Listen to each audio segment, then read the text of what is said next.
Hello viewers, welcome to CEC Gurukul lectures. I am Dr. Sanavar Soham from Department of Botany, Kalindi College, University of Delhi, and I will be introducing you to plant systematics. As we all very well know, man has been classifying plants since the advent of civilization, but taxonomy was recognized as a formal subject only in 1813 by Kendall as a combination of Greek words taxis, which means arrangement, and nomos, which means rule or laws, in his famous work Theorie élémentaire de la botanique.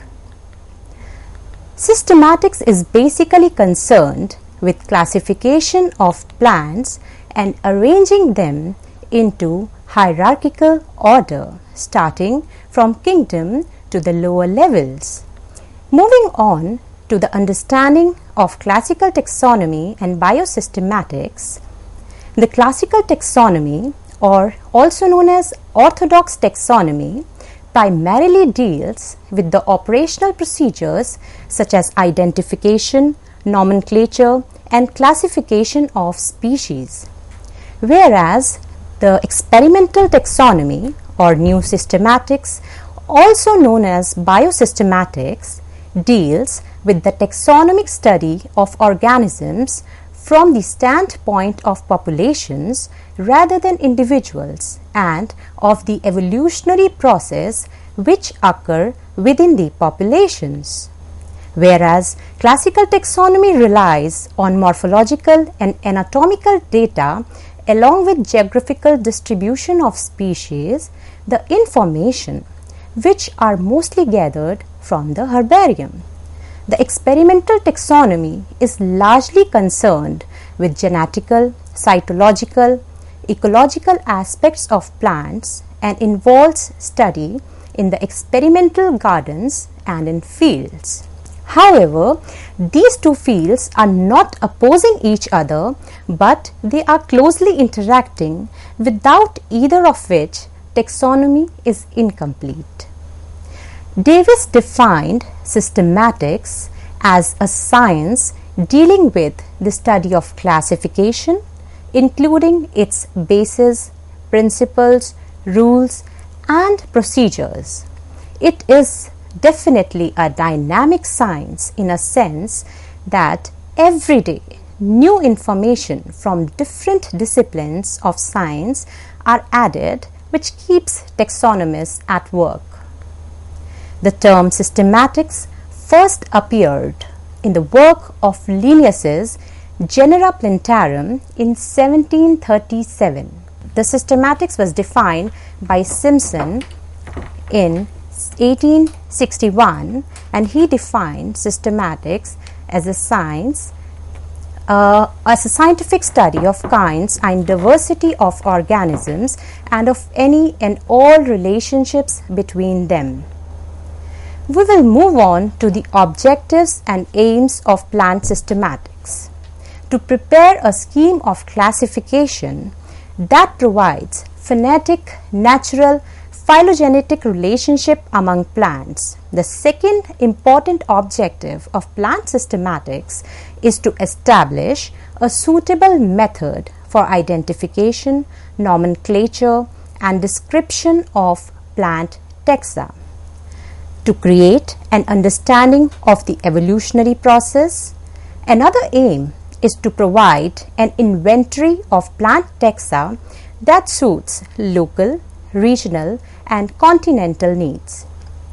To understand recent tools of data handling, newer concepts of phylogenetics, utilization of fast accumulating molecular data in understanding of affinities between the taxa. Now, I will discuss the basic components of systematics. There are four basic systems of systematics. They are identification, determination, classification, and nomenclature. Starting with identification, a direct comparison of characteristic features is made with those present in the already existing key. It determines the similarities and dissimilarities between the two elements. Comparison of unknown specimen is made with the duly identified specimens stored in herbarium using various types of literatures such as floras, monographs, manuals, and making use of literature where detailed description of taxon is provided. If we talk of description, it is a process of recording maximum characters of a taxon, individual plant, plant part, or other features. When we talk of classification, based on artificial criteria, phonetic similarities, and phylogenetic relationships, botanical groups are arranged in definite positions and ranks. The fourth basic component of systematics is nomenclature. It is a simple system under which the individual taxonomic group of plants are named scientifically, and it is based primarily on different set of rules for different group of organisms. Moving on to the 5 basic systems of classification, the first one being artificial system of classification was based on arbitrary, easily observable characters such as habit, color, number, form, or similar features. The classification of Theophrastus, Secundus, Dioscorides, and Magnus were the artificial systems. The second was the mechanical system of classification. It is based on one or few selected taxonomic characters to a group for grouping a taxa. Various mechanical systems of classifications were given by Caesalpino, Bauhin, Ray, Tonfort, and Linnaeus, etc. The natural system of classification took up overall morphological similarity, and taxonomic characters were used to group a taxa. More than one taxonomic group were used to group the taxa, and this concept was initiated by Edinson and comprehensively used by Bentham and Hooker, which is extensively used in our classrooms even today. The next one is the phonetic classification. It uses overall similarities in terms of phonetic relationship based on available sources from various fields such as morphology, anatomy, embryology, phytochemistry, ultrastructure studies, and other relevant fields of study. Sneath and Sokal advocated the phonetic system of classification, the last and the most important one being the phylogenetic system of classification.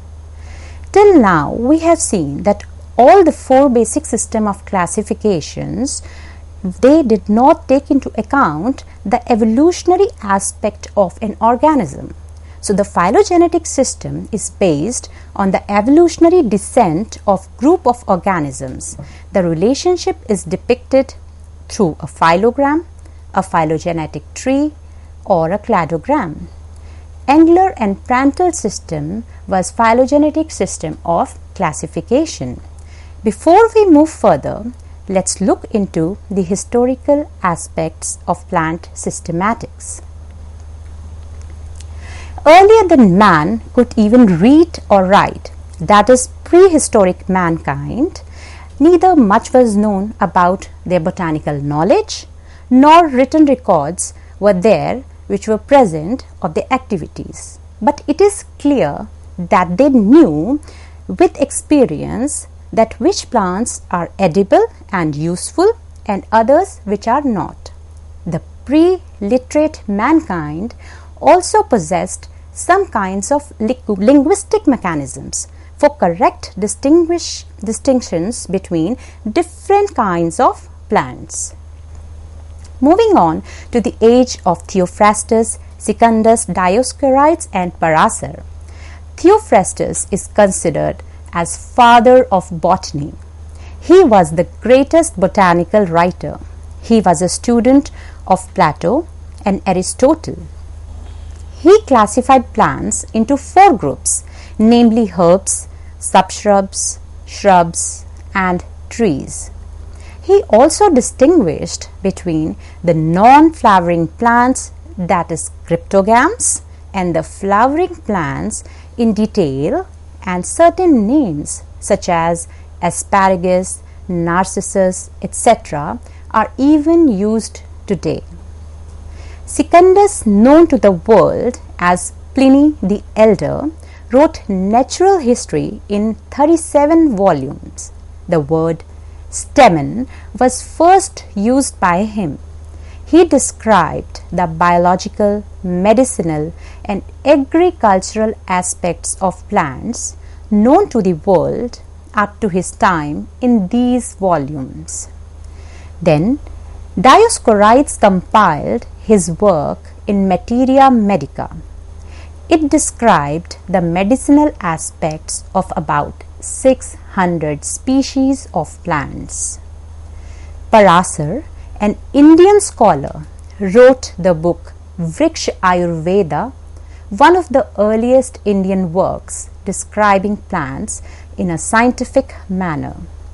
The book has separate chapters on morphology, properties of soil, forest types of India, and details of internal structures, suggesting he might possess some kind of magnifying apparatus. Charak wrote Charak Samhita. He was another renowned Indian scholar, and he recognized trees with flowers, trees without flowers, etc. If we talk of taxonomy in Middle Ages, Albertus Magnus, known as Dr. Universalis or Aristotle of Middle Ages, has been the most famous plant taxonomist. He employed a scheme of classification that recognized monocots and dicots and separated vascular plants from non-vascular plants. If we talk of Renaissance, the invention of printing and development of science navigation happened, due to which many medical books were published. These books were called herbals, and the authors were known as herbalists. The best known herbalists are from Germany. Otto Brunfels is a very well known for his herbal Herbarum Vivae Icons. For few more examples are Hortus Sanitalis and Gart der Gesundheit. Andrea Caesalpino in 17th century was the first scientist who worked for achieving a rational scheme of classification of plants.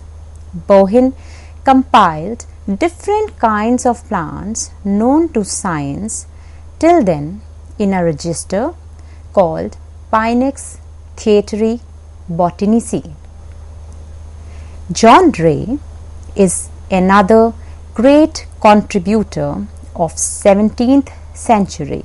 His works are published in 2 books entitled Methodus Plantarum Nova and Historia Plantarum. He also suggested a scheme of classification of plants.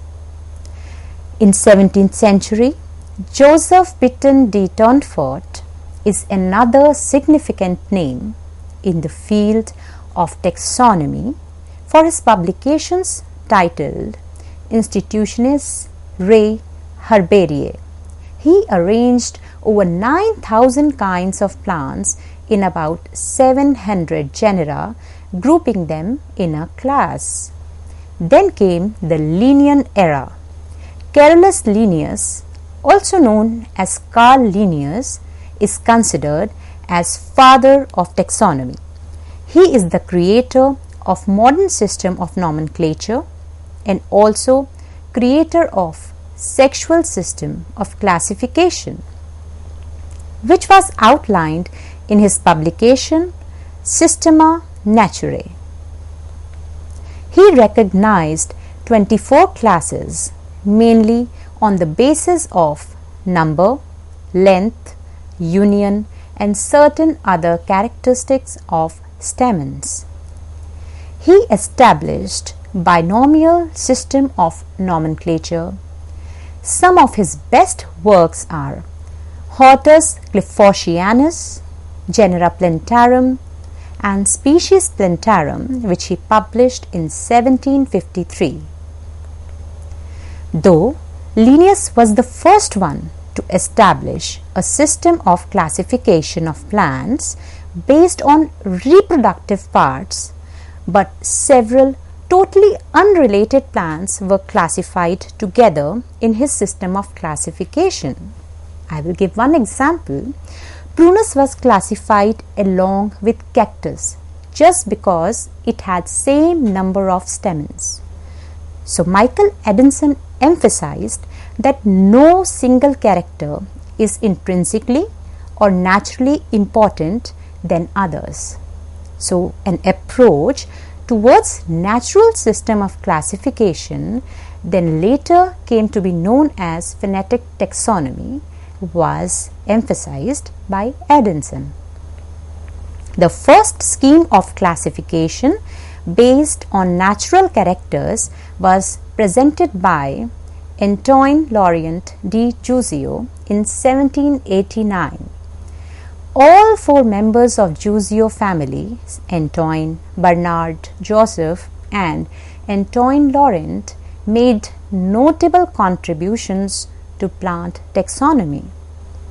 The scheme of classification was presented in one of his works, Genera Plantarum Secundum Ordines Naturales Disposita.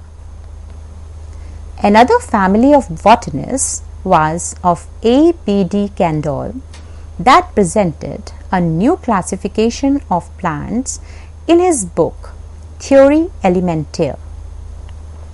The latest and highly recognized natural system of classification was proposed by George Bentham and Joseph Dalton Hooker.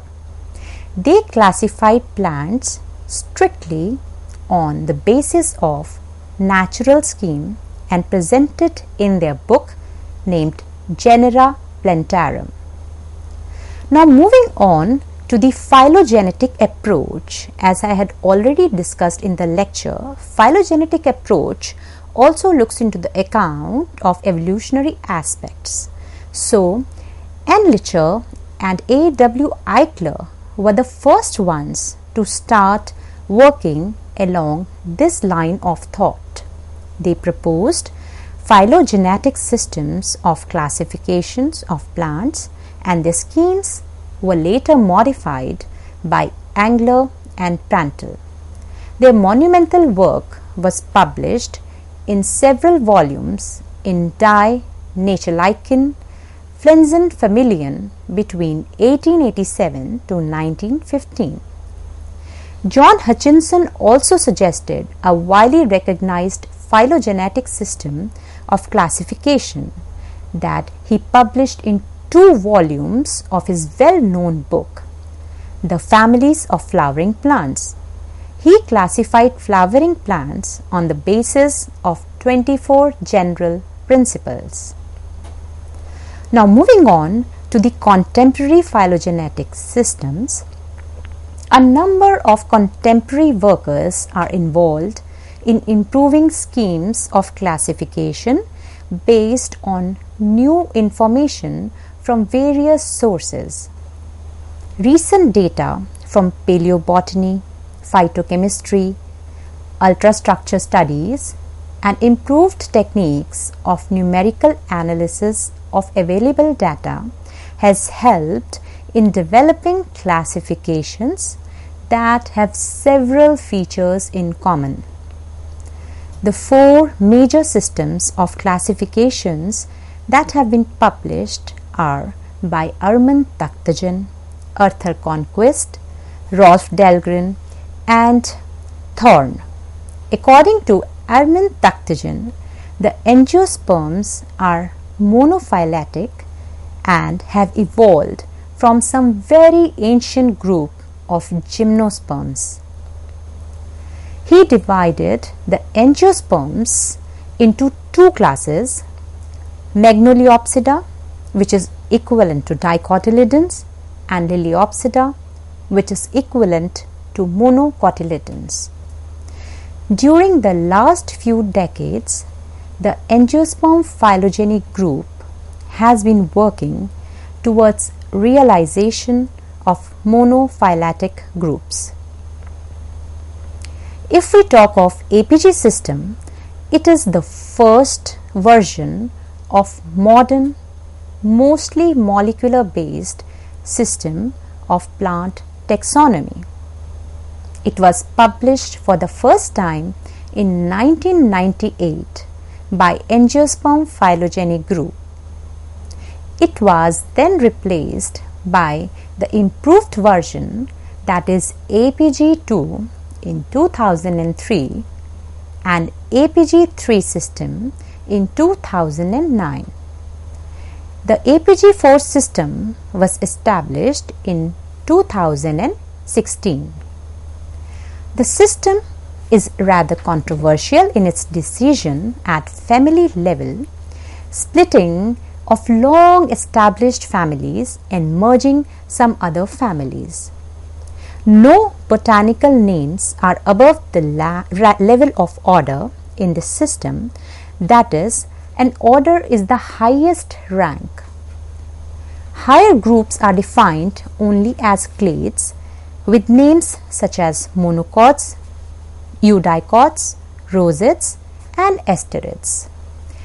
Two additional informal major clades, super rosettes and super asterids, proposed that each comprise the additional orders that are included in the larger clades dominated by rosettes and asterids.